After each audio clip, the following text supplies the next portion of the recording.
Oh boy, this was rough. I have spent the better part of a year hunting for a shiny Farfetch'd on one Leafgreen cartridge.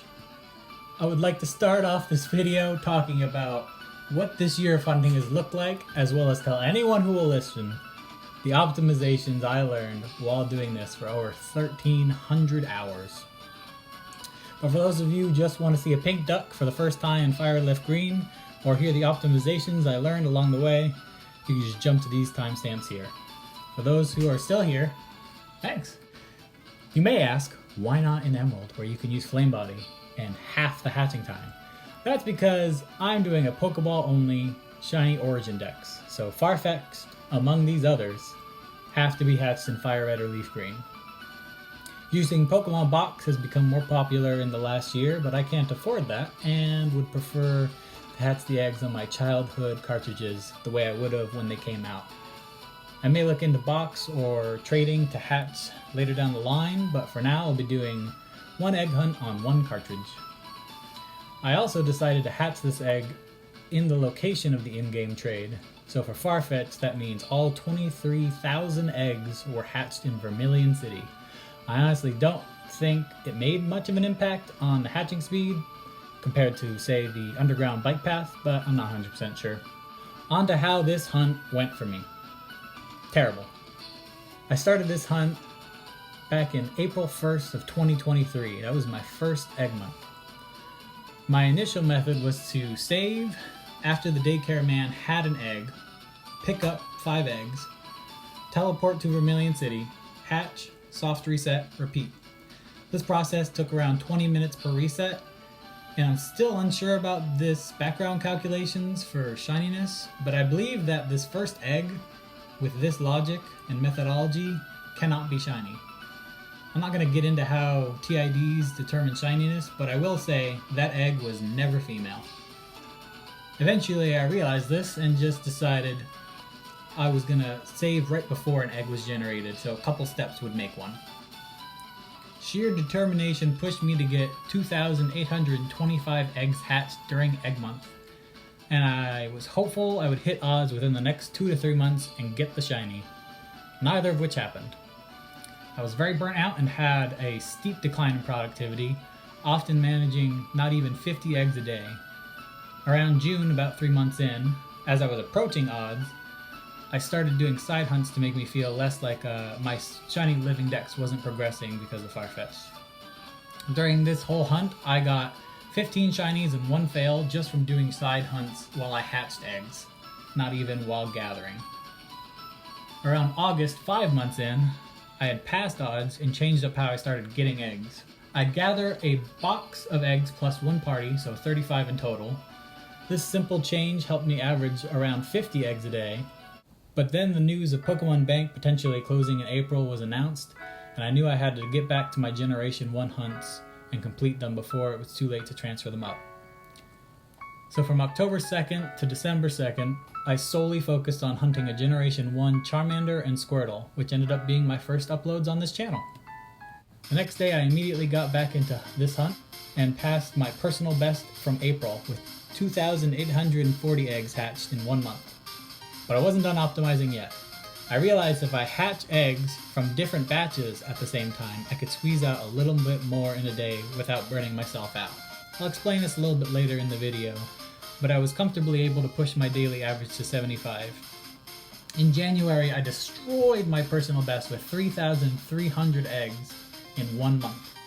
At this point, I was taking around 1.5 hours per batch of 25 eggs. So I had a bit more time in a day after the 4.5 to 5 hours to hit the daily average of 75. I started doing extra batches of 5, 20 minutes a pop, wherever I could. I wanted to make my daily average closer to 100, but by the end of this story, I only averaged around 85. February, I had a bit more life events conflicting with time for this hunt, but in March, I was back on track to pass my personal best, until the Farfetch'd shine. I'd like to take a moment now to fully explain the optimization, why I started hatching in batches of 25. The first thing was getting the daycare man to step forward to make it easier to talk to him. You can accomplish this by making an egg generate, going into the building without speaking to the daycare man and coming back outside. He will then have stepped forward like an emerald. Next, I refused the egg to guarantee I was seeing new eggs every time, but without going back in a building to reset his location. I then walked just enough and saved so that a couple steps would result in him generating an egg immediately. I also started using a timer to estimate when an egg would be generated, since there is no visual indication. With my same species and different OT parents, I would get an egg every 25 to 30 seconds, 80% of the time. As for the batches of 25 eggs, I realized that each batch of 5 eggs was limited by the last egg in the group, meaning it always took 20 egg cycles or 15 to 16 minutes to hatch a batch of 5. But if I hatched the first egg from 5 different batches, the average time decreased to around 10 to 11 minutes, and then the second egg from 5 different batches would take 11 to 12 minutes, and so on. This means, to get the efficiency out of this line of reasoning, I would have to gather eggs in batches of 25, and I would have to hatch the first egg from 5 different batches, the second egg from 5 different batches, and so on and so forth. This logic can also be applied to Ruby and Sapphire, and potentially Emerald as well. One last thing that helped me personally, I found that gathering batches of 100 eggs whenever I could, mainly the weekends, helped me to avoid burnout. This process takes about an hour and 40 minutes to 2 hours to gather the eggs, during which I started to practice drawing. Then it would take 4.5 to 5 hours of hatching, which is when I did my side hunts. But this is a 6 to 7 hour time commitment, so plan accordingly. Thanks for listening, and I hope this information is helpful to someone. If you want to see me do the other 8 egg hunts I have planned in Fire Red Leaf Green, consider subscribing or commenting. Lord knows I have commented on a bunch of people's egg hunts just to complain. Feel free to do so here as well. Now onto the shiny reaction, which is also my first live reaction.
There's no way. There's no way. There's no way. That's pink, right? I think that's fake. I think it's fake.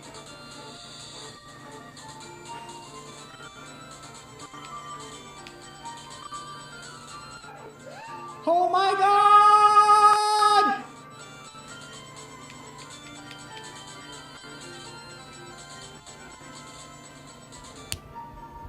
We got saved 3 times. It's over! It's not over until I save 3 times.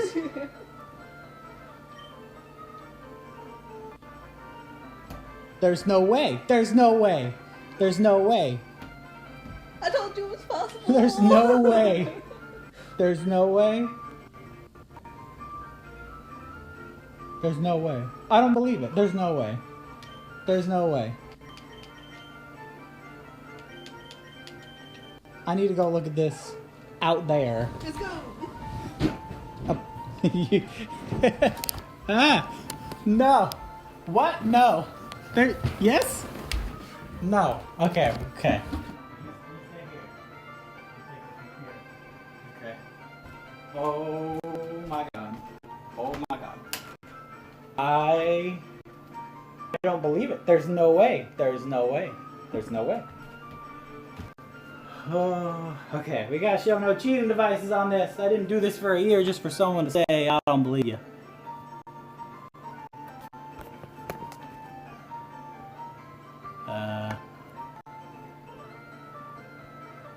You can see there's the cartridge in the GameCube, and I think that would be a cheating device. I don't actually have one, so I don't know. I was 100% sure I wasn't going to be able to see that. Alright, let's get this onto my SP so we can see it on what I got all the other shinies on. Here we are. I realized I didn't even see what nature it was. I'm going to go ahead and guess docile. I do have one egg move, Steel Wing from Skarmory. Alright. Relaxed. Interesting. Alright. Let's go ahead and grab the parents because I want to show this off too. I realized that my old SP that I grew up with has a blue tint that isn't really present on the GameCube. So what I actually see is a lot closer to the thumbnails on the videos in terms of at least the border.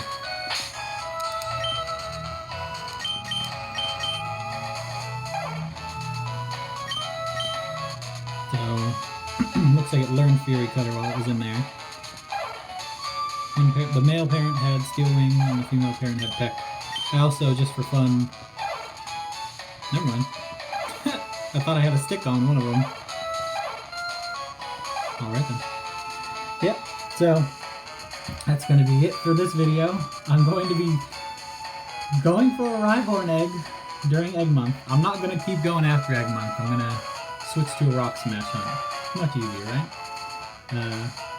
Go ahead and let me know if you can guess where I'm hatching the Rhyhorn. Thanks for anyone who gave me encouragement along the way. This was really rough. Anyone who responded to comments from me or in live streams gave me a boost. Thanks. Feel free to comment if your hunt sucks too. Take care.